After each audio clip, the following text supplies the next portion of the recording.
আসসালামু আলাইকুম। কে কেমন আছেন? আমি তো আলহামদুলিল্লাহ ভালো আছি। বরাবর মতো ব্লগটা শুরু করে দিলাম। এই যে সকালে আজকে দোকানে ভাত দিতে পারি নাই, উঠতে পারি নাই, সকালে দোকানে ভাত দিতে পারি নাই, কিছু করার নাই। আজকে মোবাইলও অ্যালার্ম বাজে না, মোবাইলে চার্জ না থাকলেই মোবাইলে অ্যালার্ম বাজে না। যাই হোক, এই জন্য উঠতে পারি না। উঠে দিই 7:30 বেজে গেছে, তো ভাত দিতে না। যাই হোক, মেয়ের নিয়ে স্কুলে চলে যাব। মেয়ে উঠাইছি, রেডি করাইছি, মেয়ের এখন খাওয়াবো। মেয়ের দেখেন রাত্রে মশা কামড়ায় কী করছে। এই যে আমি মেয়ের জন্য ডিম পোস্ট করে নিয়ে আসছি, ডিম পোস্ট খাওয়াবো, খাওয়াই স্কুলে দিয়ে আসবো। বলতেছে দেখো আম্মু কোথায় কোথায় মশা কামড়াইছে, নাকে, সাইডে, হাতে, পায়ে কলম দিয়ে দিছে। এখন স্কুলে দিয়ে আসতে যাইতেছি মেয়েরে। স্কুলে দেখে অনেকক্ষণ বসেছিলাম, আজকে 10টা পর্যন্ত বসেছিলাম, তারপর এসে বসছি। আসার সময় রুটি নিয়ে আসলাম, মেয়ের জন্য একটা পারোটা, আমার জন্য একটা তন্দুর রুটি, 10 টাকা ভাজি নিয়ে আসছি। এখন আমি আসছি বাসায়, এসে খাবো। খাওয়া দাওয়া করে একটু হালকা মতো ঘর গোছাইয়া থালবাটি দিয়ে আবার মেয়ের আনতে যাব। এই যে এখানে ডাল ভাজি নিছি, একটু নাস্তা খাবো। আমি আমি রুটিটা খাবো পরে। ওইটা যেটা আছে পারোটা, ওটা আবার মেয়ে আসলে মেয়েরে খাওয়াবো। পরে নিয়ে আসতে যাবো আবার 11টার দিকে, আমি 10টায় আসছি। আমি আবার 1 ঘন্টা পরে যাব মেয়ের আনতে। এখন আমি খাবো নাস্তা।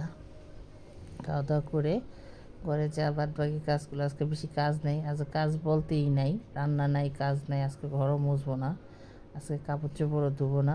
কালকে যা কাজ করবো, গতকাল যা করার করে ফেলছি। আজকে আর তেমন কাজই নেই। আজকে খাওয়া দাওয়া সিম্পল। আজকে খাওয়া দাওয়া একদম হালকা পাতলা খাবো। এখন নাস্তা খেয়ে আবার মেয়েরে নিয়ে আসবো।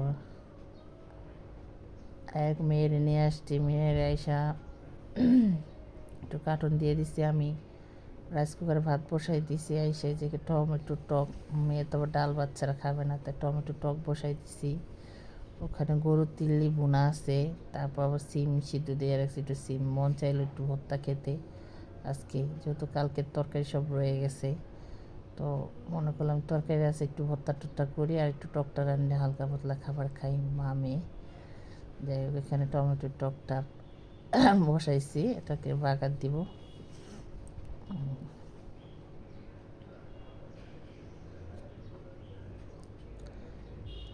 টকটা রান্না শেষ আমার। এখন আমি মেয়ের ভাত খাওয়াবো। তরকারি যে কালকের তরকারিটা ছিল, যে মাছটা রান্না করছে ওটার তরকারি রয়ে গেছে, তো ওটা আজকে দুপুর আমি খেয়ে ফেলবো। মেয়ের ভাত খাওয়াই দিয়ে আসবো। এখানে আবার বিকালের জন্য যে খেসারি ডাল ভিজিয়ে রাখছে, বাবা বোড়া পছন্দ করে, তো বিকালে বোড়া ভেজে দিব, মেয়েও খায়। তারপর রাত্রেও বাবা ভাত দিয়ে খায়, বাবা পছন্দ করে। আজকে রান্নাবাড়া শেষ, এখন মেয়ের ভাত খাওয়াই দিয়ে আসবো। যাই হোক, এই যে এখন আমি মেয়ের খাওয়া দাওয়া করে মেয়ের ঘুম পাড়ে রেখে আসছি। মেয়ের তাতে শোয়াই দিছি, আর এটার আগে শোয়াই দিছি। এখন আমি এগুলোর ভর্তা টর্তা করবো। এই যেখানে সিম ভর্তা করবো, আলু ভর্তা করবো, কালকের মাছ, এটা যে তিল্লি ভুনা রয়ে গেছে। এই যে এখানে তিল্লি ভুনা আছে, মাছ আছে, আলু ভর্তা, সিম ভর্তা, চিংড়ি মাছ ভর্তা, এগুলো আজকে করবো। শুধু ভর্তাটা ভাত খেতে ইচ্ছে করলো, তাই মন ছিল যে একটু তরকারি আছে পাশাপাশি একটু ভর্তা বানাই। রাত্রে বাবা এসে খাবে না, আর আমি খাবো। যাকে যা এখন আলু ভর্তা করবো। এখানে পেঁয়াজ কুচাই নিছিলাম। এটা আজকে ধন্যবাদ আছে, ধন্যবাদ মানে কাটলাম না। আজকে ধন্যবাদ দিবই না কোনোটায়। আজকে মন চাইতেছিল না ধন্যবাদ মানে কাইটা নিয়ে আসি, তো কাটিও নেই, দিয়েও নেই। যাই হোক, এখানে আলু ভর্তা করতেছিলাম, 3টা নিছি, ভাতের সাথে দিয়ে দিছিলাম। কারণ আমি তো একা খাবো, আমি খাওয়ার পর যা থাকবে বেশিরভাগ থাইকা যাবে, ওগুলোর বাবা খাবে রাত্রে এসে, আর আমি খাবো। অল্প করে নিছি। আমি আবার ভর্তা বানাইতে ভালো লাগে আমার, বানাইতে ভালো লাগে কিন্তু খেতে ভালো লাগে না ভর্তা। কিসের জন্য?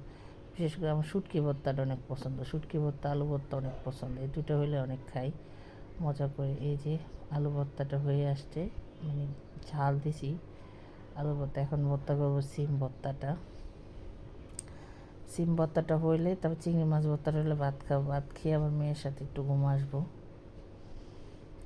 এর ভিতরে আবার কারেন্ট ছিল না, কারেন্ট চলে গেছিলো। কারেন্ট আসছে পরে মেয়ের ঘুম পাড়াইছি। কারেন্ট যখন চলে গেছে তখন মেয়ের ঘুম পাড়ায় রেখে আসছি। আইসা কারেন্ট আসছে, যে ভর্তা বানাইতে আসছিলাম। যে হাতে মাখা ভর্তা খেতে মজাই লাগে, পাটার চেয়ে হাতে মাখা ভর্তা অনেক মজা। সব ভর্তা বা পাটায় মজা লাগে না, আমার কিছু ভর্তা আছে হাতে মজা লাগে না। পাটারটা পাটায় মজা, হাতেরটা হাতে মজা। এতে সিম ভর্তা করলাম, এখন আমি চিংড়ি মাছটা ভর্তা করব। ভর্তা 2 পদ হয়ে গেছে। আমি এখন এখানে চিংড়ি মাছের যে বালাচু বলে, এটা ফাতের বাবা ভাই নিয়ে আসছিল কুয়াকাটার থেকে, আমাদের দিছে। তো এটারে এখন ভর্তা বানাবো, চিংড়ি মাছের ভর্তা।